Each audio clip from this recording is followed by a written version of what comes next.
Hi guys, welcome back to Rani Kumar vlogs. మేమైతే ఒక trip plan చేసాము. ఇక ఆ ట్రిప్కి అయితే మేము అన్ని లగేజెస్ ప్యాక్ చేసుకొని వెళ్తున్నాము. ఏ ట్రిప్కి వెళ్తున్నాం, అసలు ఏ ప్లేస్కి వెళ్తున్నాం అని చెప్పేసి నేనైతే వీడియో మధ్యలో చెప్తాను. వీడియోని అయితే ఎండ్ వరకు అయితే చూసేయండి. ఇక మా అజయ్ వాళ్ళ చైల్డ్హుడ్ ఫ్రెండ్ అండ్ వాళ్ళ ఫ్యామిలీ మేమందరం కలిసి అయితే వెళ్తున్నాము ట్రిప్కి. ఇక మేము ట్రిప్కి స్టార్ట్ అయ్యే టైంకి వర్షం అయితే చాలా పడుతుంది అండ్ వెదర్ అయితే చాలా కూల్గా ఉంది. ఇక మేమైతే స్టార్ట్ అయిపోయాము కార్ ఎక్కేసి. మేము జర్నీ స్టార్ట్ చేసిన టైం వచ్చేసి అయితే 4:21 అవుతుంది. చూస్తున్నారు కదా, ఇంత ఎర్లీ మార్నింగే స్టార్ట్ అయ్యామంటే మేము ఎంత ఎర్లీగా లేచామో మీరు అర్థం చేసుకోవచ్చు. ఇక మార్నింగ్ 2కే లేసాము, లేచి ఇక రెడీ అయిపోయాము. అండ్ ఇక మాకు దగ్గరలో ఉన్న ఒక పెట్రోల్ బంక్లో అయితే పెట్రోల్ అయితే ఫిల్ చేయించాము కార్లో. ఇక మా జర్నీ అయితే స్టార్ట్ అయిపోయింది. ట్రిప్కి ఎర్లీ మార్నింగే స్టార్ట్ అయ్యాం కదా. మేమైతే ఇక మార్నింగ్ అంత 4:30కి ఏం తింటాం చెప్పండి. ఇక అందుకని మాకైతే ఆకలి అవ్వడం స్టార్ట్ అయింది. మధ్యలో ఒక రెస్టారెంట్ ముందైతే ఆపేసాము. కానీ ఇక్కడ మీరు చూస్తున్న ఈ ప్లేస్లో అయితే అసలు ఫుడ్ అనేది లేదు. మేము ఉందని చెప్పేసి వెళ్ళాము, ఇక లేదు అనేసరికి తిరిగి మరి కార్ ఎక్కేసి ఇక మళ్ళీ మా జర్నీని అయితే మళ్ళీ స్టార్ట్ చేసేసాము. రాయలసీమకి ఎంటర్ అయ్యాక వెల్దుర్తి ప్లేస్లో బాబాయ్ హోటల్ టిఫిన్స్ అనే ప్లేస్ అయితే మాకు కనిపించింది. ఇక్కడైతే మేము ఫుడ్ ఉందని తెలుసుకొని ఇంకా ఇక్కడే కార్ ఆపేసి మేమైతే ఈ హోటల్లోకి వెళ్ళిపోయాము. ఇక్కడ ఫుడ్ అయితే చాలా టేస్ట్ ఉంది. మేమైతే పునుగులు and puri and Rayalaseema special అయినటువంటి ఉగ్గాని బజ్జీని కూడా ఆర్డర్ ఇచ్చాము. ఇది టేస్ట్ ఎలా ఉంటుందో చూద్దామని. కానీ దీని టేస్ట్ అయితే మేము ఎక్స్పెక్ట్ చేసినంత అయితే లేదు. జస్ట్ యావరేజ్ కాదు, బిలో యావరేజ్ అని కూడా చెప్పొచ్చు. టేస్టీగా అయితే మాకు అనిపించలేదు. నెక్స్ట్ వచ్చేసి దోశనైతే ఆర్డర్ చేసుకున్నాము. ఈ దోశ టేస్ట్ అయితే చాలా బాగుంది. ఇక ఇవన్నీ ఫుల్గా తినేసి మేమైతే మళ్ళీ మా జర్నీని స్టార్ట్ చేసాము. ఇక వెళ్తుంటే మాకైతే మధ్యలో కొన్ని ఫ్రూట్స్ అయితే కనిపించాయి. ఇక ఫ్రూట్స్ తీసుకోవడానికనైతే మేము కార్ దిగేసి ఇక్కడ ఫ్రూట్స్ అయితే కొంటున్నాము. ఇక్కడ ఎక్కువ ఫ్రూట్సే ఉన్నాయి, కానీ మేమైతే ఓన్లీ ఈ రేగుపళ్ళు కనిపిస్తున్నాయి కదా మీకు, ఓన్లీ రేగుపళ్ళనే తీసుకున్నాము.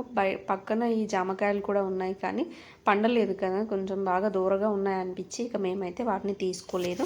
ఓన్లీ రేగుపళ్ళు మాత్రమే తీసుకొని మేమైతే మళ్ళీ జర్నీని స్టార్ట్ చేసేసాము. మేమైతే ఇక కాసేపు కార్లో అలా ముచ్చట్లు పెట్టుకొని కాసేపు సాంగ్స్ వింటూ బయట ఉన్న మీరు చూస్తున్నటువంటి ఈ వ్యూని అయితే ఎంజాయ్ చేస్తూ చూస్తూ అయితే వెళ్ళిపోతూ ఉన్నాము. ఏపీ క్రాస్ అయ్యాక వచ్చిన నెక్స్ట్ ఏ ప్లేసెస్లో అయినా సరే ద్రాక్ష తోటలు అనేవి అయితే చాలా ఉన్నాయి. ఎక్కడ చూసినా కూడా ఈ ద్రాక్ష తోటలు అయితే చాలా ఎక్కువగా ఉన్నాయి. మేబీ ఇక్కడ క్రాప్ అనేది ఎక్కువగా ఉంటుందేమో అని చెప్పేసి మేమైతే అనుకున్నాము.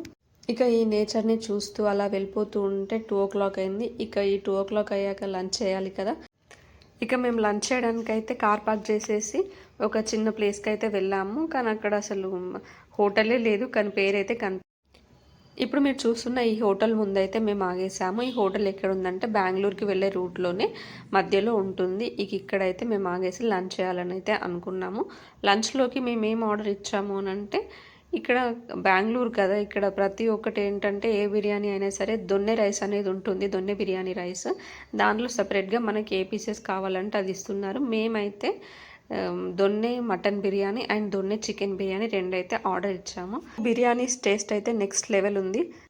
ఇక ఫుడ్ అయితే స్టమక్ ఫుల్గా తినేసి మేమైతే జర్నీని మళ్ళీ స్టార్ట్ చేసాము. చూస్తున్నారు కదా, ఈ ప్లేస్లో అయితే ఎక్కువగా కోకోనట్ ట్రీస్ అయితే చాలా ఉన్నాయి. ఇక 5:30 అయింది అండ్ వర్షం కూడా పడుతుంది. ఈ వర్షంలో మంచిగా వేడి వేడి టీ తాగితే బాగుంటుంది కదా అని చెప్పేసి మేమైతే ఒక చిన్న హోటల్ ముందైతే దిగాము. ఈ హోటల్లో టీ కానీ కనిపిస్తున్న ఆ బన్ కానీ అయితే టేస్ట్ చాలా యమ్మీగా ఉంది, చాలా బాగుంది. ఓకే అండి, ఇక సోది చెప్పేయకుండా నేనైతే మేము ఏ ప్లేస్కి వెళ్ళామో చూపిస్తాను. చూడండి, చూస్తున్నారు కదా, మేమైతే కూర్గ్కి ట్రిప్ వేసాము. ఇక మధ్యలో అయితే మాకు విశాల్ మెగామార్ట్ కనిపించింది. చూసారు కదా, అన్ని కన్నడలోనే ఉన్నాయి పేర్లు అయితే.